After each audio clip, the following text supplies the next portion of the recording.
दिन हमारे लिए क्यों खास है और ऐसी क्या पड़ी है कि सब अपना काम छोड़ के हम अपने अलीगढ़ से यहाँ आपस में आए हुए हैं। खास वजह यही है कि आज ही के दिन हमारा जो संविधान है लागू हुआ था। हमारे जो हक और अधिकारों के बारे में पहले कोई जानता तक हमें जो नहीं मिल पाए थे और जो हमें मिलने चाहिए थे वो इससे पहले नहीं थे।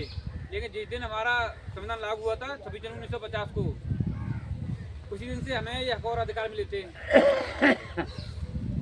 तो उसी के उपलक्ष्य में तभी से हम ये गणतंत्र दिवस मनाते आ रहे हैं और इसी के लिए आज इकट्ठे हुए हैं। बस अपनी बात पानी को यही विराम देता हूँ। जय भीम होता है।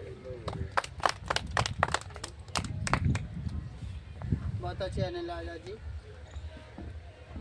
आज के इस अवसर को आगे बढ़ाते हुए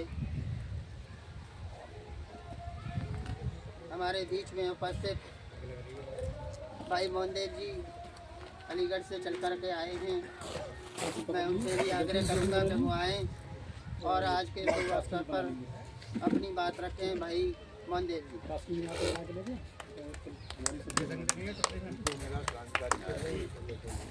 मैं महादेव तहसील अतरौली से मैं संयोजक आज हम 20 जनवरी गणतंत्र दिवस के उपलक्ष्य में यहाँ पर एकत्रित हुए हैं। आज 20 जनवरी के उपलक्ष्य में आज एकत्रित हुए हैं। आज का दिन हमारे लिए बहुत ही खास है। आज का दिन इसलिए खास है कि symbol of the knowledge doctor B.R. Ambedkar ji ने जो अधिकार हमें दिए भारतीय संविधान के लिए, संविधान में जो लिखे अधिकारों को हम संपूर्ण तरीके से मानते चले आ रहे हैं और मानते रहेंगे आजीवन। लेकिन कुछ हमारे समाज में लोग भी हैं जो नहीं जानते हैं, भारतीय संविधान के दायरे में रहते तो हैं लेकिन संविधान को कोई नहीं मान पा रहे हैं। तो हमारे समाज में बहुत सारी कमियां हैं, वो हमें एक साथ और एक झंडे के नीचे काम करते हुए एकत्रित होकर संगठन को आगे भी बढ़ाया जा सकता है। सभी को मेरा क्रांतिकारी जय।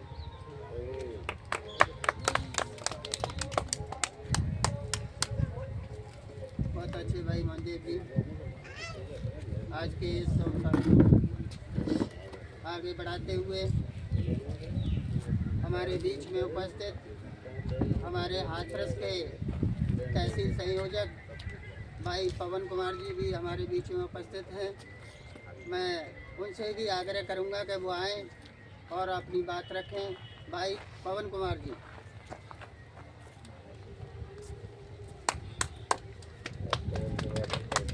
साथियों को मेरा जय भीम। देश आज़ाद तो हमारा 1947 को हुआ था, लेकिन हमको सही मायने में आज़ादी 26 जनवरी को मिली थी। अब संविधान लागू हुआ क्योंकि बाबा साहब का देश के आदि में कोई सहयोग नहीं था। उन्होंने ये कहा था कि देश गुलाम रहे, मुझे कोई फर्क नहीं पड़ता, लेकिन मेरे जो शोषित वंचित लोग हैं, अनुसूचित जाति के, माइनॉरिटी के, इनको सही मायने में आज़ादी मिलनी चाहिए। इसलिए बहुत से लोग कहते हैं कि बाबा साहब का आज़ादी में कोई सहयोग नहीं था। उन्होंने जितना भी कार्य किया वो अपने शोषित और वंचित समाज के लिए किया और वो आज़ादी दिला के रहे। और वो आज़ादी मिली हमको 26 जनवरी 1950 में। और हर वो व्यक्ति जो वंचित है, शोषित है और जिनको हक अधिकार नहीं मिल पा रहे थे, वो 26 जनवरी को मिले। और इसलिए हमारे लिए ये आज़ादी का दिन है, इसलिए हमें इसको हर्षोल्लास का मनाना चाहिए। जय भीम। बहुत अच्छे भाई पवन कुमार जी, अच्छी बात आपने बताई कि आज ही के दिन हमारे शोषित वंचित समाज को आज़ादी मिली।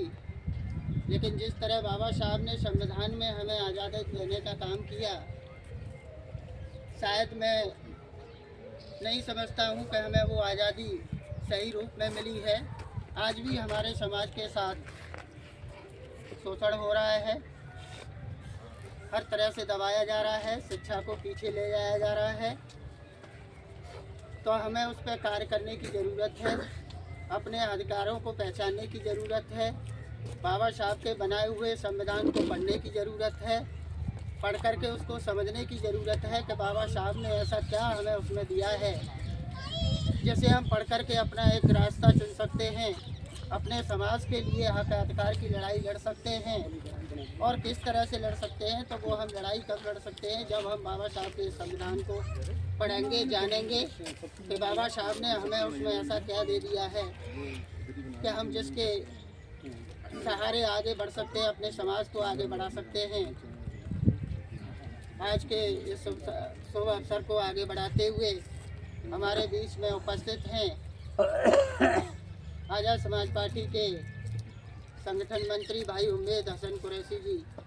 मैं उनसे भी आग्रह करूंगा कि वो आए और अपनी बात रखें, और ज़्यादा कुछ नहीं कह पा रहे हैं तो अपना कम से कम यहाँ पर रेफरेंस दें, अपना नाम खड़ा तो होना पड़ेगा, आवाज़ निकले ना निकले, खड़ा होना पड़ेगा, खड़े यार कुछ नहीं। भाई उम्मेद हसन कुरैशी जी, इनका भी जोरदार तालियों के साथ स्वागत।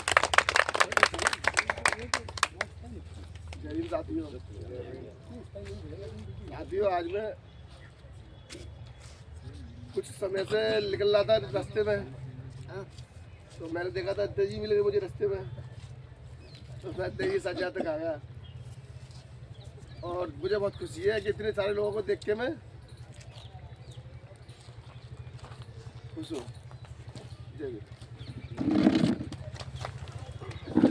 बहुत अच्छे भाई उम्मेद हसन जी, आप आए, हमें बहुत खुशी हुई।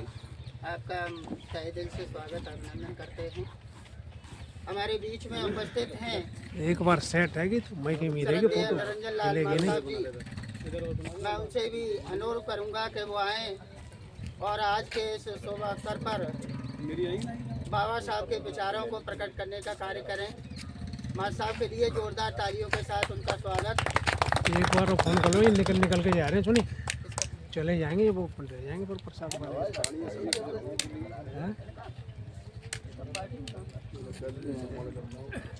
अलीगढ़ क्षेत्र से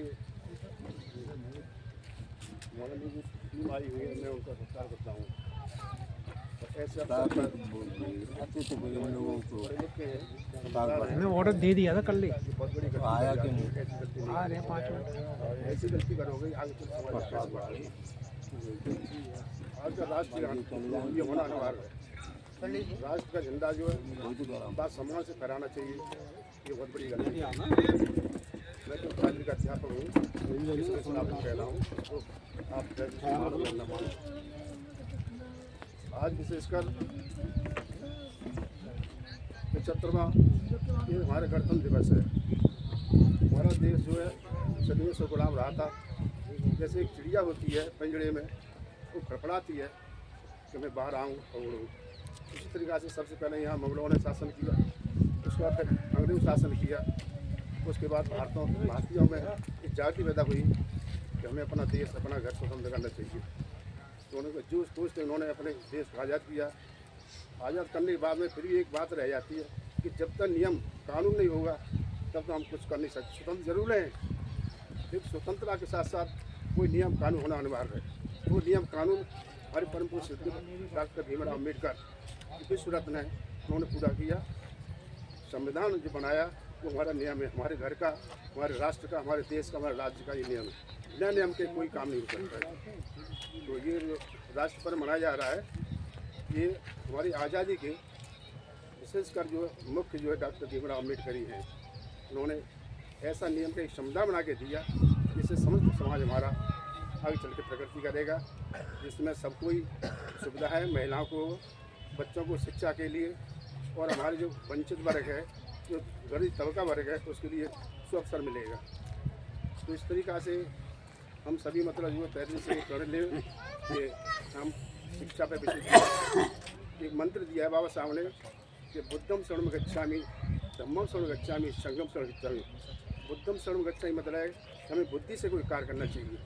जो हमारी बुद्धि शुद्ध है तो जो कहेगा क्रिया ही वस्तु पात्र प्रसिद्धति, क्रिया की सिद्धि हमेशा उचित पात्र होती है। अगर हमारा जो है बुद्धि सही होगी तो हम सही काम करेंगे, देश के लिए, घर के लिए, परिवार के लिए, राष्ट्र के लिए। उसके बाद में धम्मम शरणम गच्छामि, ये हमारे विचार होने जरूरी है। अगर हमारे बुद्धि सही है तो विचार भी सही आएंगे। हमारे जहाँ विचार गलत हो जाते हैं वहीं विषमता फैलती है। विषमता से ही हमारी ये गुलामी हमको ग्रसित कर लेती है। उसके बाद है फिर आपका जो है ये संगम संग गच्छामि। संगम संग गच्छामि मतलब है कि हम संगठित रहे। जब संगठित रहेंगे, कोई बाहर का दुश्मन आएगा, कोई बाहर का व्यक्ति होगा, उससे हम जो है कभी परस्त नहीं होंगे। हम अपने को कभी गुलामी के दास पर चढ़ नहीं सकते। आज हमारा देश इतना स्वतंत्र है कि हम हर पूर्ण से सभी वर्ग हम पूर्ण रूप से जो देश के जन कल्याण के लिए अपना कौन को कदम उठाते हैं। जैसे हमारे माननीय काशीराम जी ने, ये बाबा साहब ने कहा था कि ये संविधान मैंने अच्छा बनाया है, इस संविधान के तहत इस संविधान को आगे से बढ़ा सको तो आप पीछे में ढकलना। ये माननीय काशीराम जी ने ये हमारे एक इतिहास में कर दिया कि उन्होंने 11 स्तर बनाए हुए। अगर आप जाओ देखें, इंडिया में घूमें तो हमारे इतने बढ़िया कि जो हमारे देश के अंदर कोई आंगन नहीं था, वो आज हमारा आंगन मौजूद है, जो हम अपनी आवाज़ को लखनऊ से उठा सकते हैं। जो तो मैं आगे चलने के बाद इतना ही कहूँगा और मेरे साथ धन्यवाद करता हूँ। जय भीम सर।